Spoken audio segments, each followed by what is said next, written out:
Bonjour à tous et bienvenue à Voyage dans l'espace. Où que vous soyez dans l'univers, nous espérons que vous allez bien. Je suis en compagnie de mes passionnés compatriotes Laurent Runigo. Bonjour Laurent. Bonjour. Et Claude Lafleur. Bonjour Claude. Bonjour. Ce que nous vous proposons aujourd'hui, c'est une formule inédite dans Voyage dans l'espace.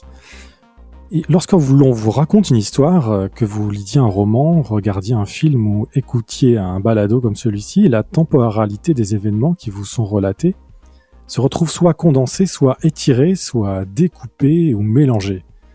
Sans cette astuce massivement employée, il est impossible de faire tenir le récit d'une aventure dans une durée raisonnable. Mais ce faisant, il est alors nécessaire de faire des coupes franches dans le ruban temporel de l'histoire, de choisir quels détails conserver ou non et quelles émotions retranscrire. Et afin de nous affranchir de ces compromis, nous vous invitons donc à suivre en direct l'événement majeur de la conquête spatiale, la mission Apollo 11, dans l'une de ses parties les plus critiques, à savoir la descente vers la Lune. Nous sommes donc le dimanche 20 juillet 1969. Il est 3h49 de l'après-midi sur la côte est de l'Amérique du Nord, 21h49 en Europe, et une bonne partie du monde suit avec attention le déroulement de la mission qui, selon toute vraisemblance, va amener les premiers êtres humains jusque sur la surface de notre Lune. Claude, je crois savoir que depuis la mission Apollo 8, il y a 6 mois, tu scrutes de manière assidue la conquête spatiale. Alors, première question, es-tu à ce moment précis pendu à une retransmission devant un poste de radio ou de télévision? Absolument. En fait, depuis 13h, heure de Montréal, je suis devant mon petit écran de télé. Il faut dire une chose, c'est qu'on ne reçoit aucune image de la Lune. Tout ce qu'on a à l'écran, c'est 2 experts qui nous expliquent tant bien de mal ce qui se passe avec, entre autres, des maquettes du module lunaire, mais on ne reçoit pas d'image, ce n'est que de l'audio, mais moi, je suis rivé à ma télé. Et Laurent, de ton côté, je crois que tu n'étais pas encore né à cette époque? Eh non, je n'étais pas né. Il a fallu attendre 6 ans.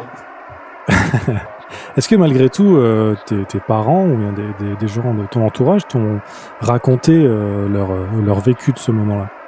Eh ben non, pas du tout. Et je suis même pas certain qu'ils aient suivi à ce moment-là. Moi, je me souviens que mon père m'avait raconté que ça avait été une longue nuit devant la télévision à faire comme ce que tu as dit, Claude, c'est-à-dire voir pas grand-chose et n'entendre pas grand-chose finalement. Donc, que peut-on vraiment entendre ou voir à l'époque? Est-ce qu'on a des conversations radio, par exemple, entre les astronautes et la Terre, Claude? On entend effectivement les conversations, mais d'une part, le son est de mauvaise qualité, de très mauvaise qualité. Deuxièmement, c'est du jargon d'astronaute. Donc, c'est-à-dire qu'on ne sait pas vraiment ce qui se passe. Et eux, ils ne décrivent pas, ils donnent des chiffres, ils donnent des indications à quelle hauteur ils sont, à quelle vitesse ils vont.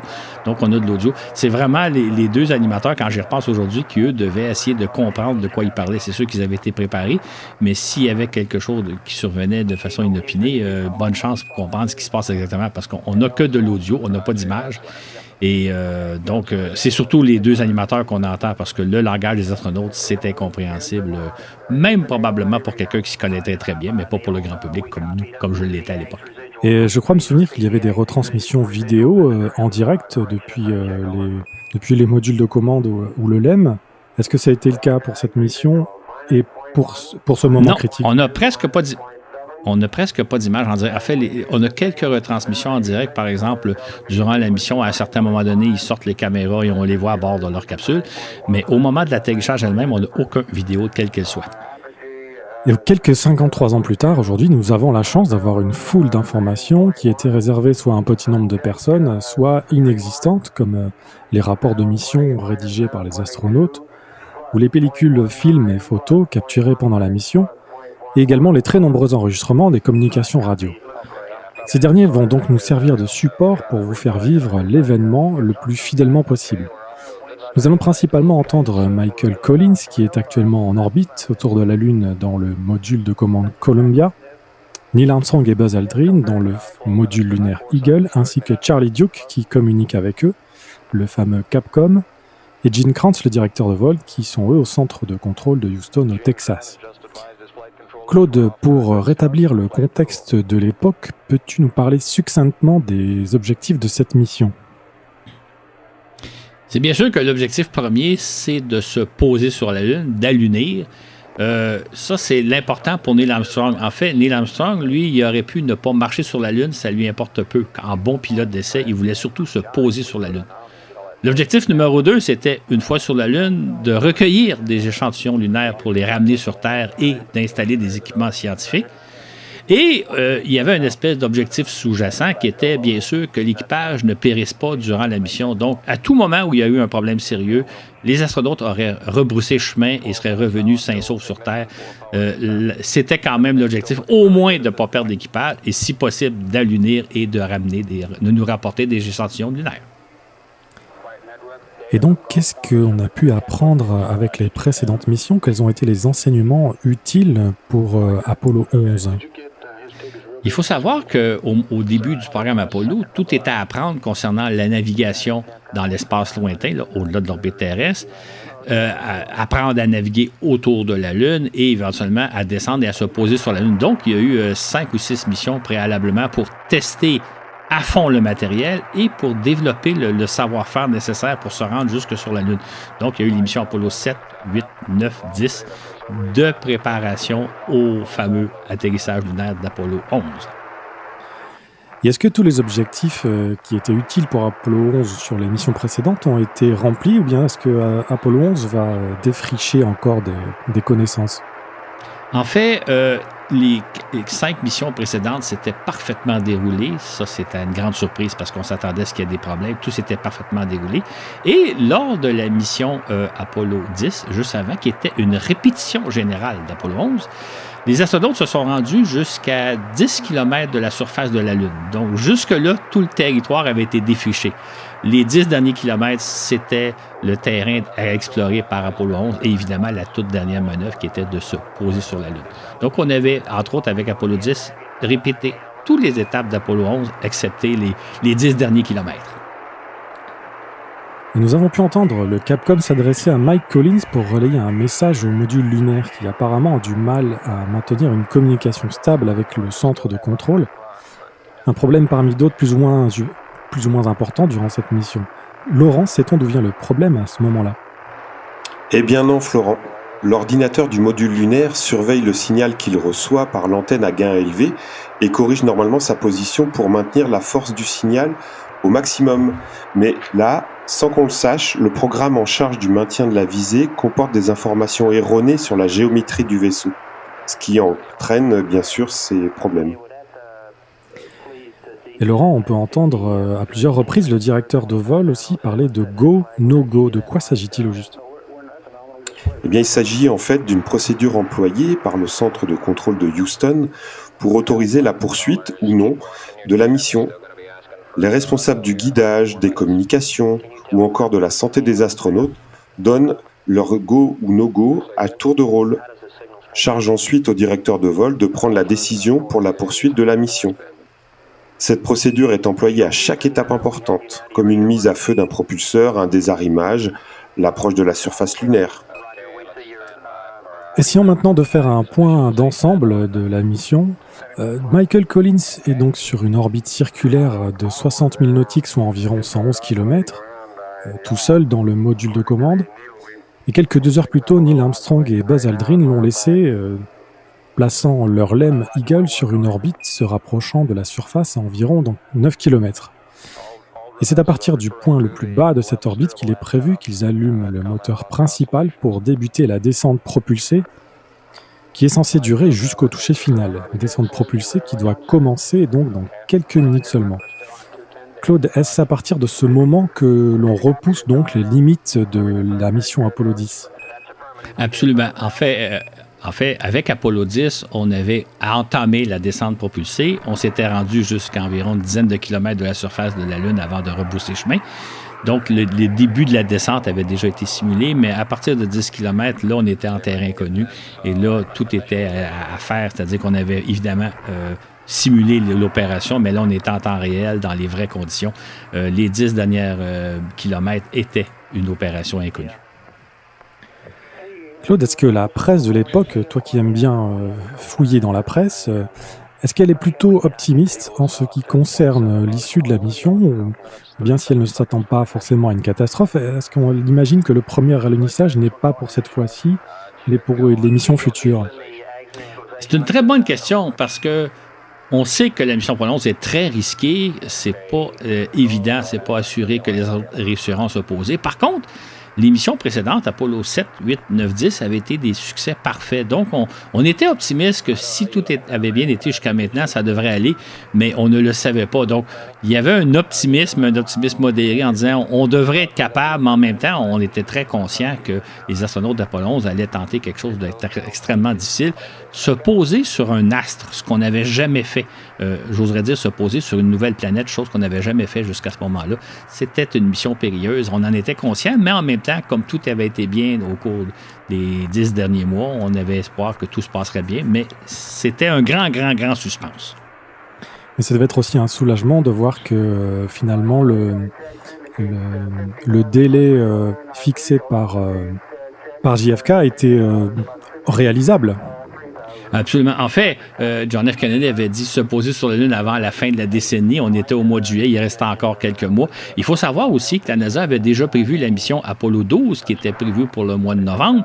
Donc, si jamais les astronautes d'Apollo 11 n'avaient pas réussi, il y avait une étape de plus, en autant qu'ils ne périssent pas en vol, il y avait une chance de plus, c'était celle d'Apollo 12. D'ailleurs, avant de partir, le directeur de vol, non, l'administrateur de la NASA avait dit aux astronautes d'Apollo 11, ce que je veux surtout, c'est que vous ne risquiez pas votre vie, que vous ne perdez pas la vie. S'il y a un problème, rebroussez chemin.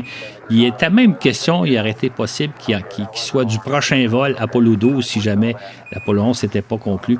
L'important, c'était de tenter d'atterrir, mais de ne pas risquer la vie. Donc, il y avait une autre possibilité si jamais Apollo 11 n'avait pas fonctionné. Il y aurait eu Apollo 12. Et on peut entendre que le centre de contrôle a toujours des difficultés à parler aux LEM, aux équipages. L'autorisation est donnée par Gene Kranz aux astronautes de se préparer à la descente propulsée qui doit intervenir dans 5 minutes. Donc malgré le problème de communication, la mission se poursuit. Et Claude, on entend beaucoup de parasites dans les communications. Et on entend aussi le personnel passer beaucoup de temps à essayer d'améliorer les choses. Est-ce que ces problèmes avaient été anticipés et sont gérés, ou bien est-ce que ça peut éventuellement causer l'abandon de la mission ? On est pas assez proche d'abandonner la mission parce qu'effectivement, à certains moments, la communication est très, très mauvaise. L'antenne du module lunaire n'est pas orientée correctement vers la Terre. Et évidemment, il était vital d'être en communication avec les astronautes. Donc, si les problèmes s'étaient poursuivis ou surtout s'ils avaient empiré, ça aurait compromis effectivement l'alunissage. Il fallait être en bonne communication avec les astronautes. C'était vital, essentiel. Est-ce que ça fait partie aussi du problème que le réseau de communication à l'époque n'est pas aussi développé que maintenant? Est-ce qu'on pouvait relayer les informations à partir d'un autre satellite, par exemple? Non, on n'avait pas l'équipement nécessaire. Ça, ce qui était un peu embêtant, c'est qu'il n'y avait pas eu ce problème-là lors d'Apollo 10. On ne l'avait pas vu venir. Et là, il surgit à la dernière minute. Et évidemment, on n'a pas les équipements. Un peu comme tu laisses sous-entendre, aujourd'hui, ça serait tout autre chose. On a des systèmes nettement plus puissants, mais à l'époque, c'était à la limite. Et si on n'avait pas pu maintenir le contact direct, on aurait annulé la mission. Problème qui ne s'était pas présenté lors d'Apollo 10, malheureusement, parce que sinon, on en aurait tenu compte. Nous entrons maintenant dans une phase critique. On peut imaginer que la tension est en train de monter, voire est à son comble au centre de contrôle ou dans la tête des astronautes. Donc, dans le vaisseau, qu'en est-il, Laurent ? Oh oui, on peut l'imaginer, Florent. Mais cependant, dans le LEM, le professionnalisme est roi. On peut entendre Buzz réciter machinalement les checklists et assister Neil Armstrong de manière parfaitement détendue. On dira plus tard de ces deux-là qu'on a l'impression qu'ils sont juste en train de garer leur voiture familiale. Claude, comment va se passer cette descente ? Peux-tu nous parler des particularités de cette phase de la mission ? C'est une opération très délicate et chronométrée littéralement à la seconde près. Ce qu'il faut savoir, c'est que les astronautes à bord du module lunaire sont en orbite autour de la Lune. Ils vont suivre une trajectoire descendante, une orbite descendante, pour arriver à un certain point précis. En fait, imaginez, ils partent d'un point, disons A, situé derrière la Lune à peu près une centaine de kilomètres d'altitude, Et là, ils vont descendre tranquillement et le but, c'est d'arriver à un point zéro au sol, dans une zone très précise de la mer de la Tranquillité. Ce qui fait que l'opération de descente consiste essentiellement à perdre graduellement de la vitesse, graduellement de l'altitude, à un point précis de la Lune. Donc, tout au long de la descente, ils vont savoir où on se trouve, à quelle altitude on est et à quelle vitesse. La descente, c'est littéralement la gestion de l'altitude et de la vitesse à laquelle on va, et non pas comme un avion qui se pose où il y a beaucoup de liberté, le pilote peut constamment. Eux, ils suivent une orbite descendante qui doit les amener à un point très, très précis de la Lune. Donc, si à un certain moment donné, ils vont un peu trop vite par rapport à ce qui était prévu, ou s'ils sont encore un peu trop hauts, ou l'inverse, ils n'atterront pas au même point. Donc, on part d'un point A et on sera à un point B de façon très, très, très, très précise, étape par étape. J'imagine que le site d'atterrissage donc, a été choisi aussi de manière très précise. Donc, si, comme tu le dis, ils sont un petit peu en avance ou un petit peu en retard, ils vont rater ce site et ce serait aussi l'abandon de la mission.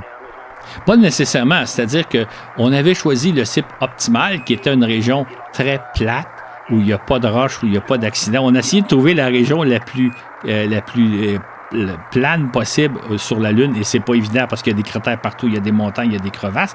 Donc, s'ils avaient dépassé un peu le site ou s'ils étaient arrivés un peu avant le site, ils auraient peut-être trouvé un endroit précis, mais évidemment, ils ne pouvaient pas se poser à 200 ou 300 km du point prévu. Là, il fallait qu'ils soient dans la bonne région, qui était la région optimale. Donc, ils avaient une certaine marge de manœuvre, mais on parle en termes de kilomètres et non pas en termes de centaines de kilomètres. C'est un petit peu comme viser un aéroport, et il faut que vous atteigniez l'aéroport. Vous avez une certaine marge de manœuvre, mais pas si grande que ça. Neil et Buzz vont initier leur freinage vers la Lune dans quelques secondes maintenant. Ça se présente plutôt bien pour le moment. Laurent, est-ce que tu peux nous décrire ce que voient les astronautes par leur U-boat triangulaire ? Eh bien, actuellement, leur vaisseau est orienté vers la surface de la Lune, qu'ils voient défiler relativement vite, puisqu'il file à environ 1700 mètres par seconde, pour le moment. Neil est en place côté gauche et Buzz en place sur le poste droit. Et chaque fois qu'ils en ont l'occasion, ils en profitent pour repérer les cratères qui vont les renseigner sur leur timing. Ils se rendent compte qu'ils ont d'ailleurs 2 ou 3 secondes d'avance sur le plan de vol prévu, ce qui les fera atterrir loin des kilomètres à l'ouest du point d'impact envisagé initialement. Et il y a quelques instants, Buzz a mis en route une caméra 16 mm qui est pointée à travers son hublot et qui va filmer tout le reste de la descente jusqu'au toucher historique. Donc en plus des nombreuses tâches à réaliser, il faut aussi s'occuper des images, j'imagine. L'allumage du moteur de descente a eu lieu comme prévu, d'abord à son minimum 10%, ce qui permet à l'ordinateur de bord de pouvoir ajuster le guidage dans un premier temps. Puis il va passer dans quelques secondes à pleine puissance, le moteur délivrant ses 4,7 tonnes de poussée. Essayons de nous mettre à la place des astronautes sur leur ressenti. Laurent, est-ce que l'accélération qu'ils subissent les incommode ou peut même les perturber ? A priori non, puisqu'à ce point-là de la mission, le LEM a encore une masse d'une 15aine de tonnes, ce qui donne une accélération comparable à celle que l'on subirait à la surface de la planète Mars, soit à peu près 1/3 de G. Ils ont ressenti de bien plus fortes accélérations par le décollage depuis la Terre, quand le premier étage de la Saturne V leur a fait dépasser les 3 G. Là, ils ressentent plus ou moins la même chose que dans un ascenseur, mais un ascenseur pour la Lune. Et Claude, que fait Michael Collins à ce moment-là ? Est-ce qu'il peut aider ses collègues d'une manière ou d'une autre ? Est-ce qu'il ne peut qu'écouter le déroulement de la mission en spectateur ? Et d'ailleurs, qu'a-t-il comme information à propos de la descente de Neil et Buzz ? Mike Collins, il est en orbite autour de la Lune à plus haute altitude dans le vaisseau de commande de Columbia. Lui, il est déjà dépassé le site. Il est beaucoup plus à l'ouest du site et il s'en va derrière la surface de la Lune, derrière la face cachée de la Lune. Donc, lui, il ne participe pas à l'opération en tant que telle, c'est-à-dire qu'il peut entendre une partie des communications radio, mais très vite, il va se retrouver derrière la Lune lorsque les astronautes vont se poser sur la plaine de la Tranquillité. Donc, il n'y a pas de rôle à jouer. Il va même être un des rares, à quelque sorte, à manquer les dernières minutes de l'atterrissage parce que lui, il va être derrière la Lune. Il n'y a pas de fonction à remplir à ce moment-là. Cela fait 2 minutes et 20 secondes depuis le début de l'allumage. La situation est sous contrôle. Il semble que les problèmes de communication ont été résolus. Le LEM se trouve à environ 14 km de la surface. Claude, nous sommes à ce moment-là à l'apogée de la course à l'espace entre les deux grands blocs, l'Union soviétique et les États-Unis. Est-ce que l'on sait comment les dirigeants soviétiques vivent la situation ? En fait, il demeure très muet. La presse russe, c'est à peine si elle a parlé qu'il y avait des astronautes qui s'étaient envolés de la Lune, qui s'étaient envolés pour la Lune le 16 juillet.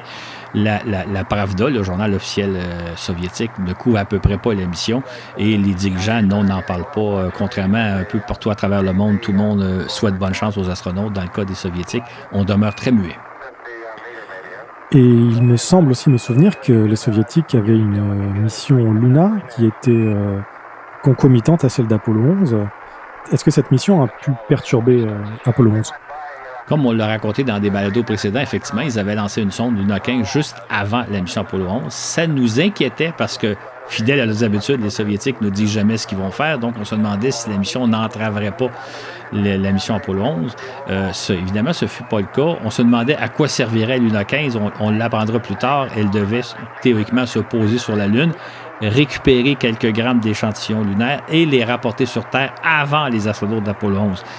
Malheureusement ou heureusement, le véhicule s'est écrasé sur la Lune. On n'en a plus jamais entendu parler, mais ça inquiétait effectivement un peu les dirigeants de la NASA, bien que les responsables russes avaient dit « Ne vous inquiétez pas, ça n'interférera pas avec la mission Apollo 11 ». Et en ce qui concerne la population russe, a-t-elle des informations sur ce qui se passe de l'autre côté ? Hélas, non. Contrairement à nous qui pouvons suivre la mission en direct, les Soviétiques, la population soviétique n'a pas accès à la télévision ou à la radio occidentale, à moins d'écouter les ondes courtes, les radios qui diffusent en secret, en quelque sorte. Fait qu'eux ne peuvent pas suivre à la télévision comme vous l'avez suivi en Europe et comme nous on l'a suivi ici. Ils vont être informés de l'atterrissage et des premiers pas de Neil Armstrong quelques heures plus tard. Ils vont voir peut-être aux nouvelles russes quelques secondes de l'atterrissage, mais la population russe ne peut pas suivre les informations comme nous. C'est un peu ce qui se passe actuellement en Russie, c'est-à-dire que le gouvernement contrôle l'information auquel ont accès la population russe. À l'époque, le gouvernement contrôlait parfaitement ou presque parfaitement l'information qui rentrait en Union soviétique. Laurent, le vaisseau est en train de se retourner maintenant, les hublots étant dos à la surface. Pourquoi une telle manœuvre ? Et oui, Florent, le LEM vient de faire un demi-tour sur lui-même et présente maintenant ses hublots face à l'espace, pour la bonne raison que sa prochaine manœuvre consiste à le faire basculer vers l'avant, afin que les deux hommes puissent commencer à apercevoir leur site d'alunissage plutôt, à travers les hublots. Il s'agit de permettre au radar de commencer à mesurer leur distance par rapport au sol pour préparer au mieux leur approche. L'inquiétude durant tout le vol et encore plus à ce moment-là est de déterminer avec le plus de précision possible la position, l'altitude et la vitesse du vaisseau dans l'espace, ce qui n'est pas forcément évident. Laurent, peux-tu nous expliquer brièvement comment ils s'y prennent ? Et en fait, ils disposent de plusieurs systèmes différents, soit à bord du vaisseau, par exemple un sextant ou une centrale à inertie, soit depuis la Terre, ce qui leur permet d'avoir une redondance des mesures et de pouvoir se rassurer au fur et à mesure de l'avancement au vol. Alors Neil Armstrong vient de signaler une alarme qui vient de l'ordinateur de bord et ni lui ni Buzz, le spécialiste du LEM pour cette mission, ne savent de quoi il s'agit. Que se passe-t-il en fait, Laurent ?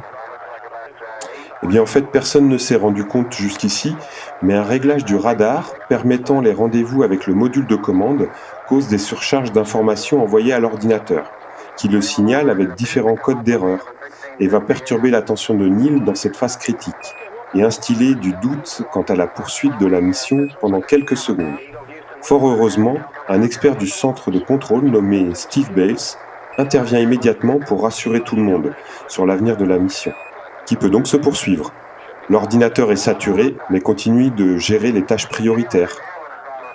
Le module lunaire se rapproche maintenant de plus en plus de la surface. Il se trouve à 8 km d'altitude. Il ne reste que quelques minutes de vol avant de toucher la Lune pour la première fois, sauf s'il y a un problème majeur. Alors Claude, que se passerait-il si la mission était interrompue à ce moment-là, avant de poser ? C'est ce qui a failli arriver parce qu'effectivement, avec le fameux signal d'alarme 1603, 1604, l'ordinateur était surchargé et la mission aurait pu être compromise.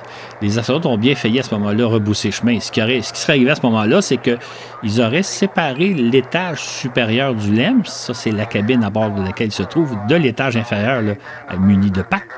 ils auraient activé le moteur d'ascension et seraient revenus se placer en orbite autour de la Lune pour éventuellement rejoindre la capsule où se trouve Collins. Donc, on est passé proche d'un avortement d'atterrissage, justement à cause des problèmes d'ordinateur. Mais je vous dirais ceci, c'est que nous qui l'avons écouté à l'époque, on ne savait pas ce drame-là. On n'en avait pas conscience. On l'a appris littéralement 2 jours plus tard qu'on a failli assister à un échec d'atterrissage, justement à cause de la surcharge de l'ordinateur de bord qui disait « J'ai trop d'informations à gérer, je ne suis pas capable ». Il faut savoir, les ordinateurs de bord à l'époque, là, ils sont infiniment plus faibles, moins puissants que l'ordinateur que vous avez dans votre téléphone cellulaire. Les alarmes continuent et peuvent continuer de déconcentrer les 2 hommes malgré tout, mais les systèmes de guidage fonctionnent bien et l'ordinateur ralentit la poussée maintenant du moteur comme prévu. Et oui, Armstrong, toujours flegmatique, précise même que ça se passe mieux que dans le simulateur. Le centre de contrôle surveille attentivement, on s'en doute, le niveau de carburant. Apollo 11 n'ayant pas beaucoup de marge d'erreur, cela doit être assez stressant parce qu'à ce moment-là, il n'y a pas de deuxième essai possible. La seule autre option est de retourner en orbite, comme tu l'as dit, Claude. Donc voilà, nous voilà rendus à 3 km de la surface. Cela fait déjà 8 minutes que le freinage vers la surface a commencé. Et ça se précise de plus en plus. Bientôt, l'ordinateur de bord va augmenter le basculement vers l'avant. Et Neil est certainement en train de scruter la mer de cratère devant lui à la recherche de la bonne option pour se poser. Ils approchent les 2 km d'altitude, ça descend très vite. Il y a beaucoup de gens qui doivent retenir leur souffle à ce moment-là, et je pense aux familles des astronautes par exemple. Claude, comment elles suivent l'événement, les familles ?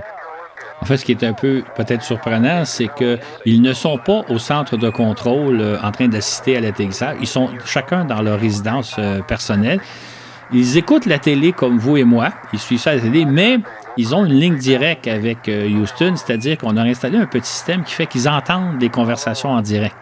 Évidemment, ils ont été briefés pour savoir exactement comment comprendre le langage des astronautes, et je sais que Mme Armstrong suit avec le plan de vol exactement tout ce qui se passe pour voir si c'est conforme au plan de vol. Donc, eux, ils entendent très bien les communications radio mieux que nous à la télé, mais essentiellement, ils se fient à la télé comme nous on le fait, ils ne sont pas au centre de contrôle. Ils sont maintenant à moins de 500 mètres. On vient d'entendre Gene Kranz annoncer qu'ils sont go pour l'atterrissage. Ce sont les derniers instants du vol. L'histoire est en train de s'écrire sous tes yeux, Claude. En as-tu conscience à ce moment-là ? Oh que si, oh oui, tout à fait, c'est extrêmement intense. Surtout, je dirais, on ne voit pas ce qui se passe, on l'entend. Ça fait que c'est notre imaginaire qui fonctionne. D'ailleurs, le balado qu'on fait vous donne un peu l'image, comment ça s'est passé. On est obligé d'imaginer ce qui doit s'être passé, et je pense que l'imagination est plus puissante que le visuel. Donc, à l'époque, on est effectivement très stressé, on essaie de comprendre ce qui se passe, les animateurs à la télé essaient de nous décrire tant bien que mal, parce qu'eux aussi sont un peu dans le noir, si je peux dire. C'est un très, très grand moment d'intensité. Je m'en souviens comme si c'était hier. C'est l'approche finale, on y est, mais malheureusement, Armstrong se rend compte que l'ordinateur les mène se poser au milieu de gros rochers. Il prend alors la décision de se mettre en contrôle manuel d'attitude pour pouvoir dépasser cette zone inhospitalière, pour trouver un meilleur endroit. Et Neil amène progressivement le LEM un peu plus à l'ouest, tout en continuant de ralentir la vitesse horizontale, pendant que Buzz, lui, a les yeux rivés sur l'afficheur de l'ordinateur et annonce les altitudes et les vitesses. Laurent, nous sommes à 80 mètres maintenant. Et oui, et il reste 8% de carburant. 8%. Neil trouve son point de chute pourtant et entame la dernière descente. Buzz lève les yeux et aperçoit l'ombre du vaisseau se dessiner sur le sol, ce qui est une grande aide pour l'atterrissage. Mais Neil, lui, ne peut pas la voir depuis sa place gauche. 60 mètres du sol maintenant, le moteur du LEM commence à soulever de la poussière lunaire, ce qui ne va pas arranger la prise de repère de Neil. Oui, ils ne sont pas tirés d'affaire. Si le moteur s'arrête maintenant, l'impact serait violent. Ils ne peuvent pas couper le moteur au-dessus de 3 mètres. 25 mètres maintenant, le carburant est à 5% environ. Donc le carburant est très bas, mais Neil semble avoir la situation bien en main, et toujours aussi détendu apparemment. Et la visibilité se dégrade de plus en plus à mesure que le LEM se rapproche de la surface.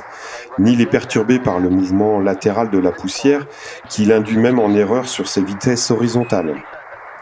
Il reste 30 secondes de carburant. Ils sont à peu près à une dizaine de mètres. Comment sont les astronautes à ton avis, Claude, à ce moment-là ?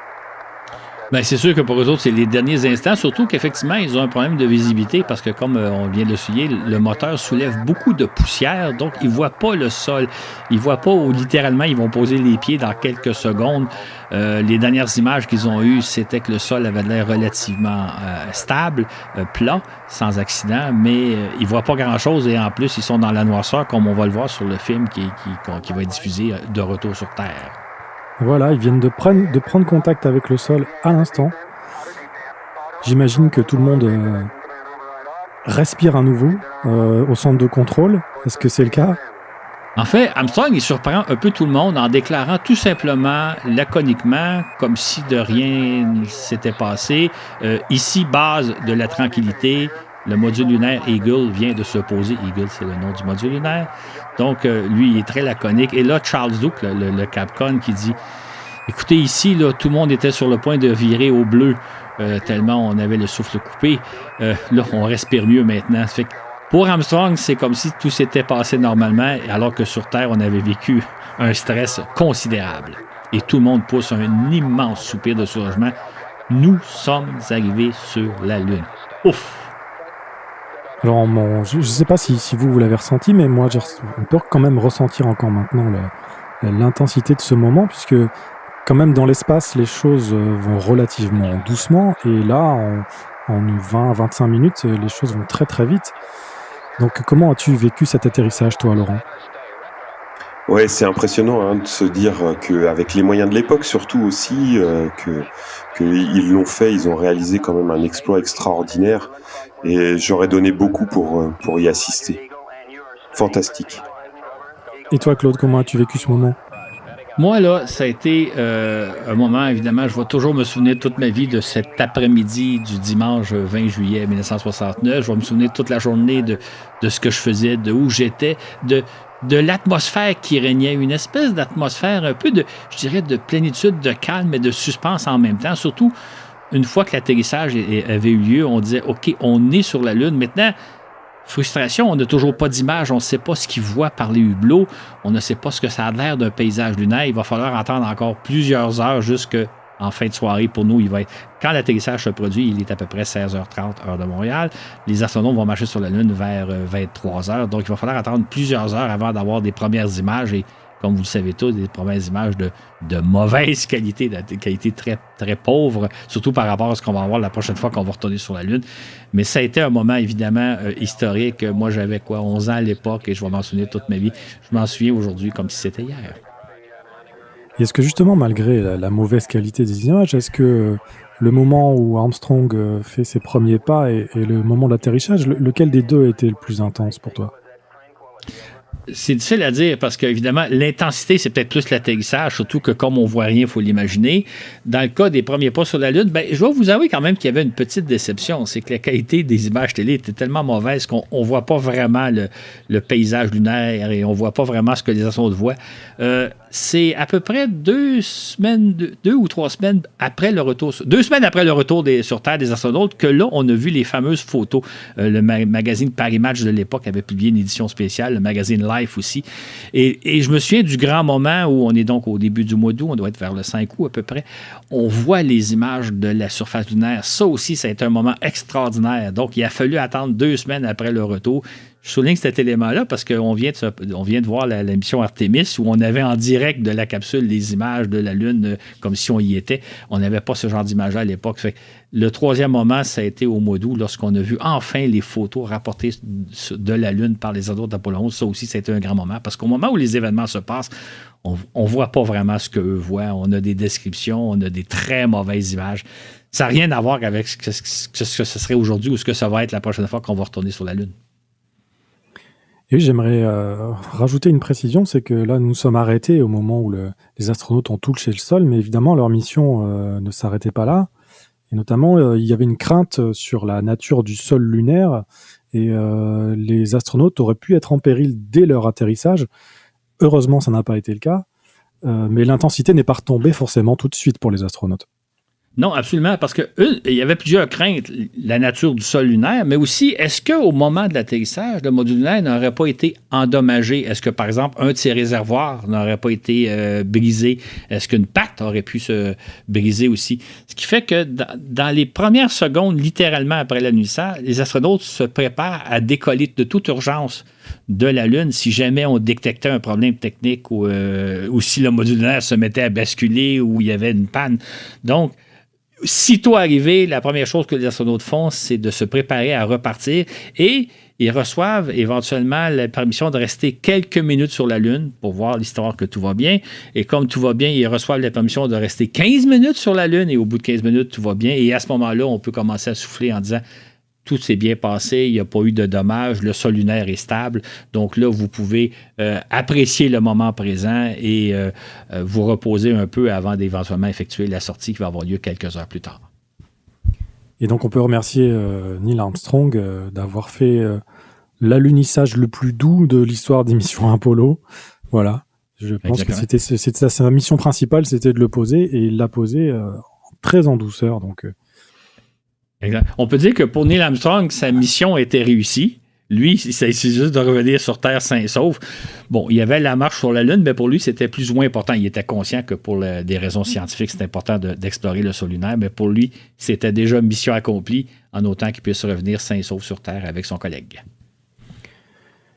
Pour terminer, j'espère que ce petit moment avec nous et l'équipe d'Apollo 11 vous a transporté dans une autre époque et dans d'autres lieux, vous faisant découvrir des aspects de cette mission qui vous étaient inconnus jusqu'à maintenant.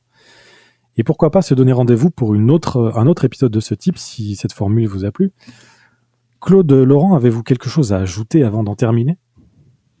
J'espère que le fait de l'avoir fait en balado va vous faire revivre à peu près ce que nous, on a vécu à l'époque, c'est-à-dire sans le support des images. J'espère que vous allez ressentir un peu ce que ça a dû être à l'époque où la vidéo n'existait pas comme aujourd'hui. Donc, même la prochaine fois qu'on va retourner sur la Lune, ça ne sera vraiment pas la même chose parce que là, on va littéralement le voir en direct avec une qualité d'image impressionnante. On a vu l'exemple avec la mission Artemis qui vient de se compléter avec succès. Donc, ça a été une toute autre façon de voir les choses.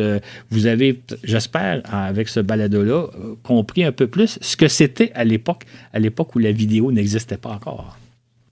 Laurent ? Eh ben moi je me dis oui, ça fait du bien aussi de se rappeler ce grand moment d'histoire, surtout que en fait temps pour temps avec le retour de la capsule Orion, l'histoire est de nouveau en marche et que dans peut-être quelques années l'homme pourra retourner sur la Lune et que ce coup-ci je serai là pour voir. Et ça c'est très satisfaisant, vraiment.